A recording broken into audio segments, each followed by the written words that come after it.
ठीक है। Next सिज्मोनेस्टिक movement खत्म हुआ। नेक्स्ट उसके बाद 5th नंबर पे शुरू हुआ हाइड्रोट्रोपिज्म। क्या शुरू हुआ बेटा?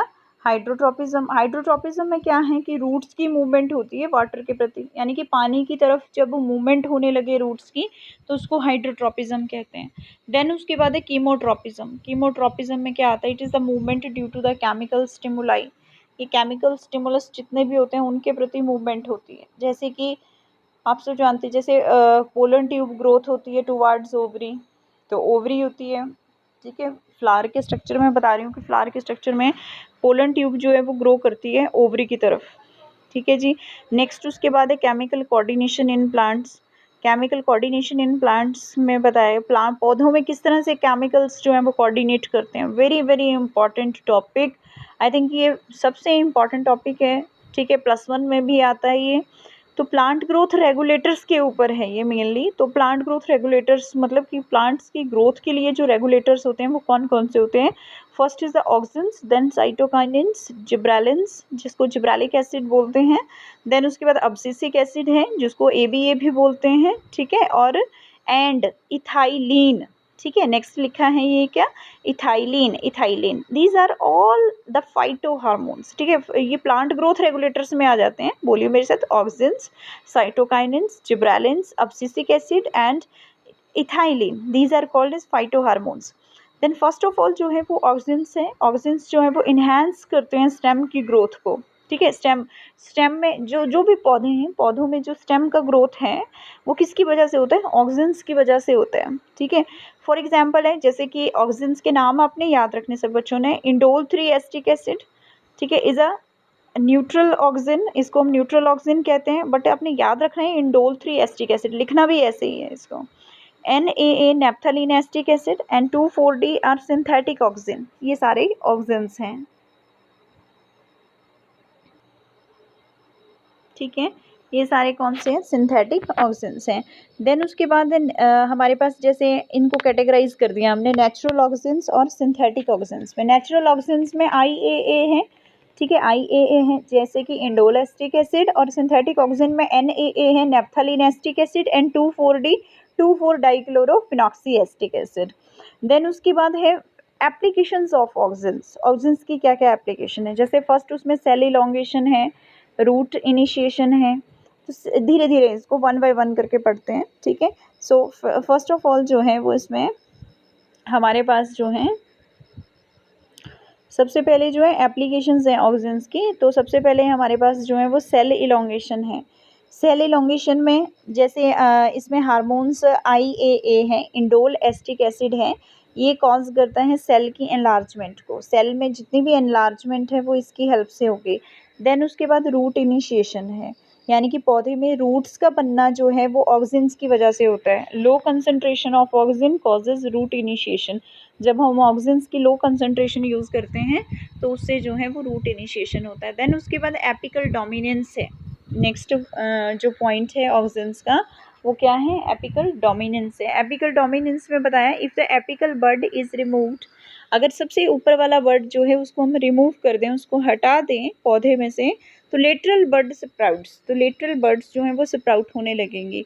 देन उसके बाद है parthenocarpy, formation of a fruit without pollination, यानी कि बिना पॉलिनेशन के जब पौधा जो है वो फ्रूट देने लगे तो उसको, उस प्रोसेस को हम पार्थिनोकार्पी कहते हैं। Very important definition, I think ये डेफिनेशन आपको +1 में भी आएगा, ठीक है।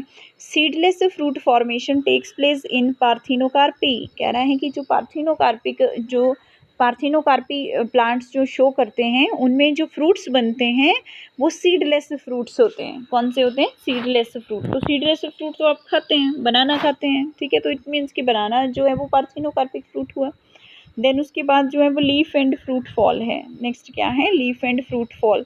IAA indole acetic acid may play an important role in it inhibits the leaf and fruit fall. IAA जो है वो इनहिबिट करता है फ्रूट फॉल को। देन उसके बाद है respiration.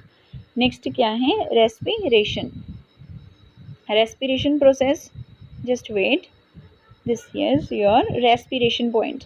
Respiration auxins increases the role of respiration. Auxins जो है वो रेस्पिरेशन के रेस्पिरेशन के रेट को इंक्रीज़ करता है। ऑक्सीजन जो है वो रेस्पिरेशन के रेट को इंक्रीज़ करता है। तो पौधों में रेस्पिरेशन कब होता है? रात के समय होता है। दिन के समय पौधे फोटोसिंथेसिस करके ग्लूकोज बनाते हैं और रात के समय जो है ये जो रेस्पिरेशन करते हैं। रेस्पिरेशन में क्या होता है? सेम प्रोसेस जो ह्यूमन बींग्स में होता है। ह्यूमन बींग्स रेस्पिरेशन करते हैं दिन को भी रात को भी। जैसे ह्यूमन बींग्स क्या करते हैं, मॉर्निंग हम लोग जो है वो ऑक्सीजन को लेते हैं और कार्बन डाइऑक्साइड को छोड़ते हैं, ठीक है।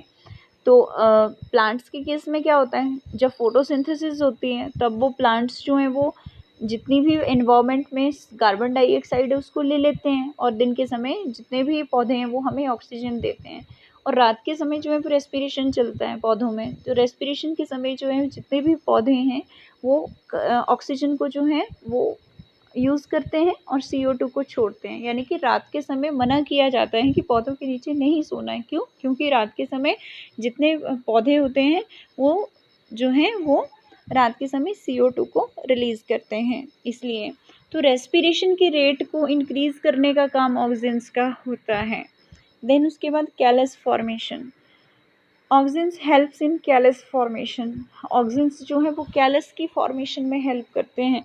कैलस क्या है? सपोज़ हमारे पास लैब्स में टेस्ट ट्यूब्स होती हैं, ठीक है। टेस्ट ट्यूब में हमने जो है वो कुछ मीडियम लिया, यहाँ तक हमने मीडियम ले लिया, राइट। तो इस मीडियम के ऊपर जो है जब एक सेल हमने डाला, ठीक है, तो एक सेल से यहाँ पे हज़ारों सेल्स बन गए हमारे पास। तो इस प्रकार का जो हमारे पास एक कैलस की ऐसे बहुत सारे ग्रुप बना जो सेल्स का, तो उसको हम बोलेंगे कैलस। इसको क्या बोलेंगे? कैलस बोलेंगे, ठीक है। कह रहा है कि कैलस फॉर्मेशन करने में हेल्प करते हैं ऑक्सीजन्स। देन उसके बाद जो है वो नेक्स्ट प्रोसेस है साइटोकाइनिन का।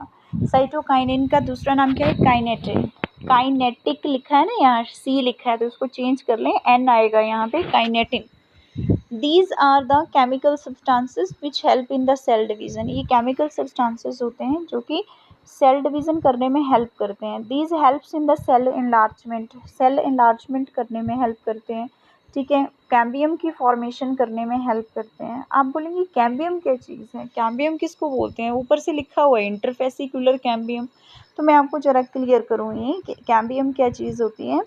पौधा हमेशा जो है वो लेंथ में इंक्रीज़ होता है, ठीक है। जब एक पौधा लेंथ में इंक्रीज़ हो तो उसको हम बोलते हैं कि वो प्राइमरी ग्रोथ है। कौन सी ग्रोथ है? प्राइमरी।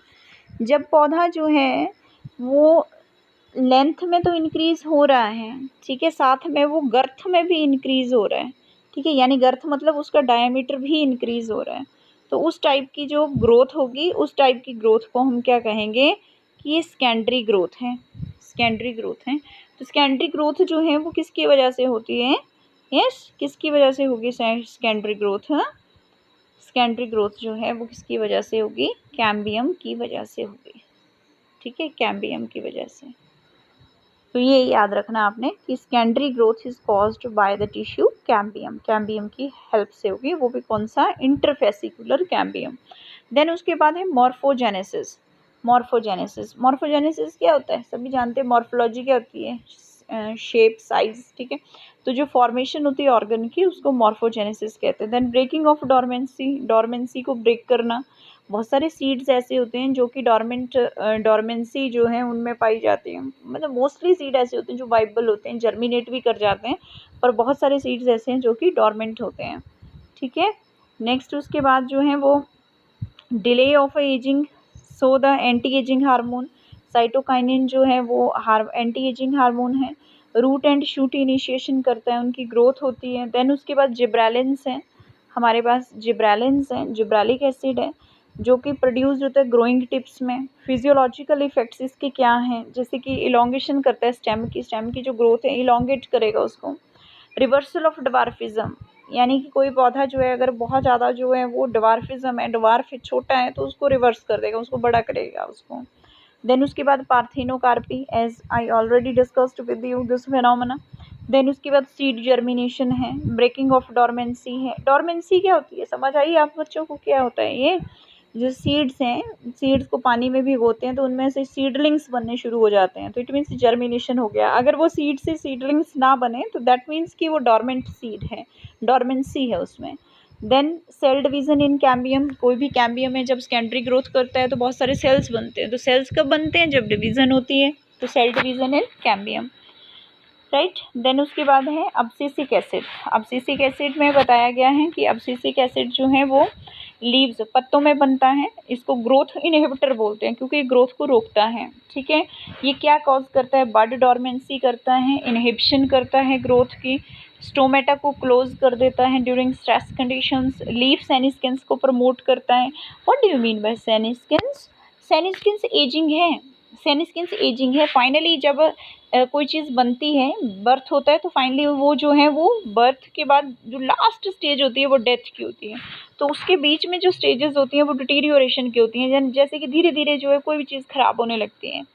तो प्रमोट करता है ये लीफ सेनिस्किन्स को, पत्तों के झड़ने को जो है वो प्रमोट कर देता है।